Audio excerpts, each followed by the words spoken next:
Salut à tous les amis, c'est Haken, j'espère que vous allez bien. Aujourd'hui on se retrouve dans une nouvelle vidéo où je vais vous partager deux threads d'horreur qui nous viennent de Reddit. Des threads d'horreur qui parlent notamment de personnes qui s'introduisent dans notre domicile, les choses qu'on adore évidemment. J'espère que cette vidéo vous plaira, si c'est le cas n'hésitez pas à laisser un j'aime sous la vidéo et à vous abonner à la chaîne. N'hésitez également pas à venir faire un tour sur Instagram pour suivre mon aventure YouTube hors caméra. Et si vous êtes prêts et bien installés, on est parti pour se plonger dans ces deux threads d'horreur de Reddit. Dans cette première histoire, on va voir le témoignage de Gauthier.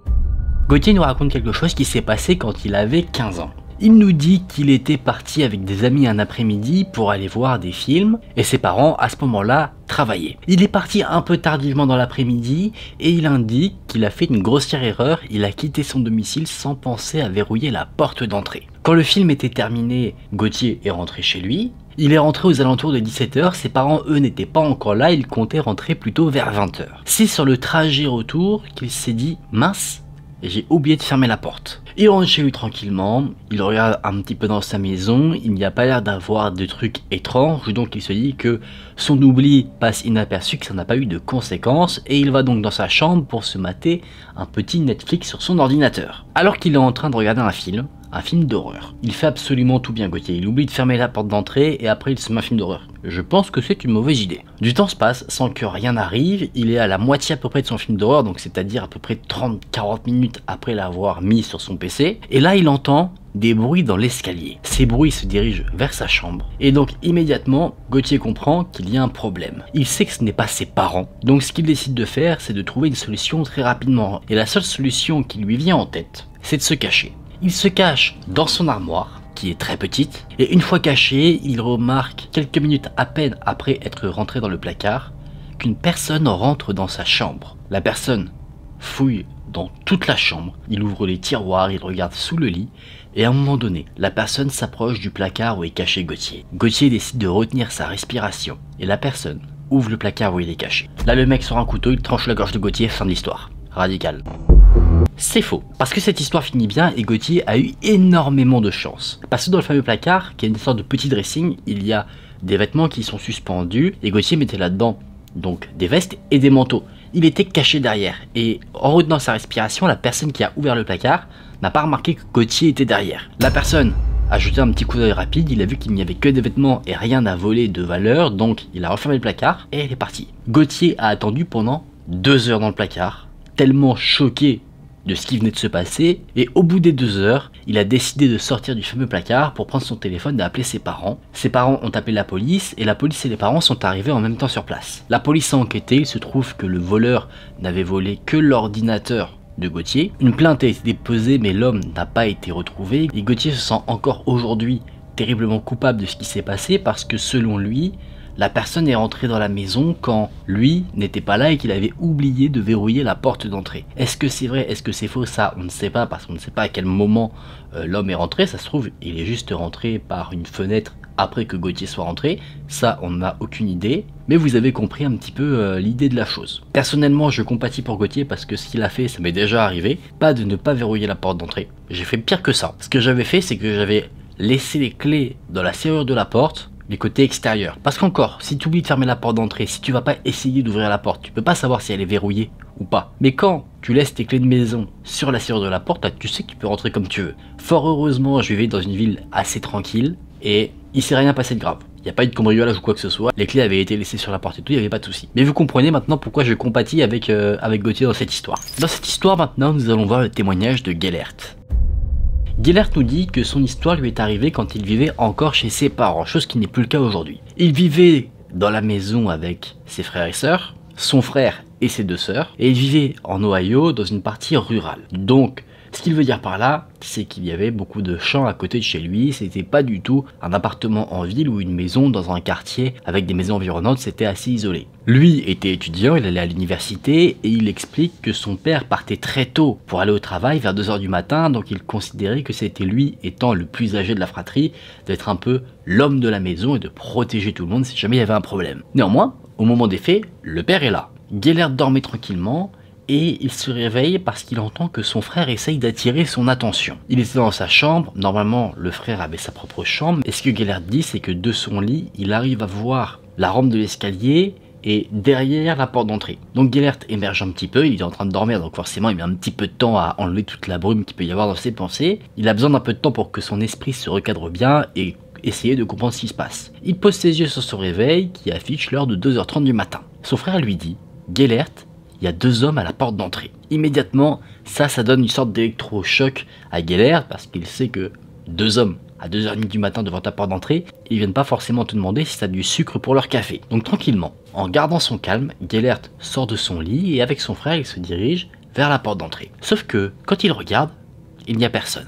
Mais ce qui attire son attention, c'est qu'il voit ses parents, son père et sa mère, qui sont à côté de la porte d'entrée, mais un peu cachés pour pas être visibles de l'extérieur parce que sur sa porte d'entrée, il y avait une vitre. Et avec la vitre, on pouvait voir approximativement, c'était pas une vitre très nette, c'était une vitre un peu, je sais pas forcément comment dire, mais c'était plus de la déco. Mais du coup, on voyait s'il y avait des ombres devant ou derrière la porte, mais on voyait pas nettement. Gellert demande à son père ce qu'il se passe et son père explique qu'il y avait 2 hommes qui se parlaient devant la porte et qui avaient frappé. Voyant que son père est très sérieux, ça met la pression à Gellert.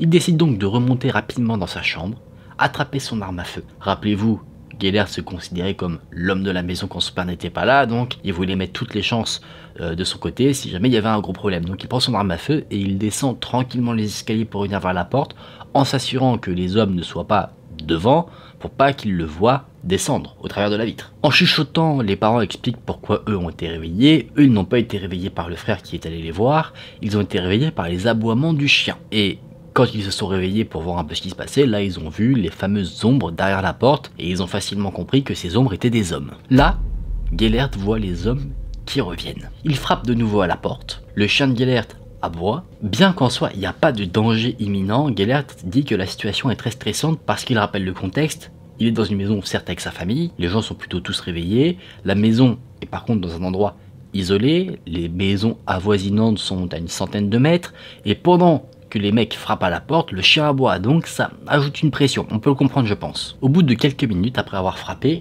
les hommes s'en vont de nouveau.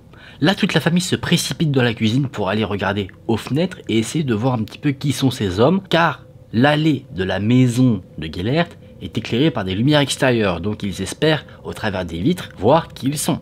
De ce que voit la famille, il y a une Cadillac noire garée devant la maison mais personne ne semble à l'intérieur. En tout cas personne qu'on ne voit de l'intérieur de la maison. Donc là, une question demeure. Où sont passés ces hommes? Ils ne sont plus devant la maison et ils ne sont pas dans leur véhicule. La réponse à cette question arrive d'une manière assez étonnante. En tout cas, elle surprend la famille qui cherchait où étaient passés les hommes. La réponse est obtenue quand les poignées de la porte arrière de la maison sont utilisées. Tout le monde comprend que les hommes ont fait le tour de la maison pour essayer d'entrer à l'arrière. Ils se sont dit que personne ne venait pour ouvrir la porte, donc peut-être qu'il n'y avait soit personne ou que tout le monde dormait, donc hop, on peut rentrer dans la maison tranquillement, sans se faire remarquer. La mère de famille est paniquée, ça se voit, elle tremble, et là, 2 choses se sont passées. Dans un premier temps, l'adrénaline monte dans le corps de Gellert, parce qu'il se dit qu'il a son arme de poing avec lui, son arme à feu, il la tient fermement, mais une pensée lui traverse l'esprit qui le choque, qui l'empêche d'agir.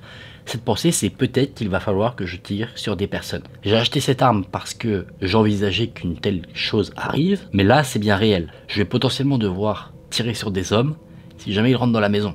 Deuxième chose qui se passe, on va dire, c'est le côté peut-être plus mature, c'est le père de famille qui réagit. Le père de famille va calmement prendre le téléphone, il appelle la police et il explique calmement ce qu'il se passe. Alors que tout le monde était un peu agité, sauf le père de famille très calme au téléphone avec la police, les poignées de la porte arrière arrêtent d'être utilisées. Le calme revient. La famille entend des bruits de pas. Et en fait, les 2 hommes ont arrêté d'essayer d'ouvrir la porte arrière et sont revenus au niveau de la porte d'entrée. Quelques minutes se sont passées et rapidement, des sirènes de police se sont fait entendre. Là, les 2 hommes ont pris la fuite. Il y en a un qui a disparu dans l'obscurité, mais il y en a un autre qui, lui, s'est fait choper par la police. Là, la famille rassurée est sortie à l'extérieur pour rencontrer la police. D'autres agents de police ont fait le tour du voisinage sur les centaines de mètres et le 2e homme a été finalement retrouvé dans le jardin de la maison. Il n'était pas allé super loin, il avait essayé de se cacher dans une petite cabane en bois où il y avait du matériel de jardinage qui appartenait à la famille de Gellert. Il semblait que les 2 hommes qui avaient donc frappé cette nuit-là à la porte de la maison de Gellert étaient ivres et avaient consommé des substances. Ils en avaient également sur eux. Ils ont été arrêtés.